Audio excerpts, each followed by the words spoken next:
So ayun mga kaangkol, ngayon sa NAIA Terminal 1 mga kaangkol. Ito mga kaangkol, tignan natin yung sistema dun sa taas mga kaangkol.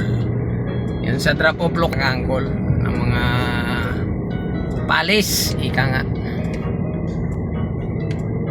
May mga pagbabago na naman yung mga parking ng ating mga sasakyan pag naghatid mga kaangkol. Ito, nandito tayo sa NAIA Terminal 1 mga kaangkol. Ayan o, mga kaangkol. Tingnan natin yung pagbabago dito mga kaangkol. So ayan, ayan mga kaangkol, hinarangan na nila sa gitna para hindi na madiretso yung kasi diba makikita nyo yun, yan o, yung may mga guhit-guhit, yan yung mga paradahan ng mga naghahatid.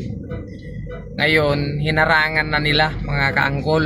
Ayan o, mga parking wala na, hindi ka na makaparada sa mga parking ngayon mga kaangkol. Iniwasan na nila yung magkakaroon ng mga aksidente mga kaangkol. So ayan mga kaangkol, ayan.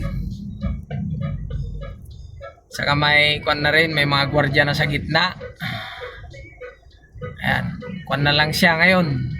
Bali parang 2 lanes, padiretso na kung magkakaroon man ng hindi na inaasahan. Kapwa mo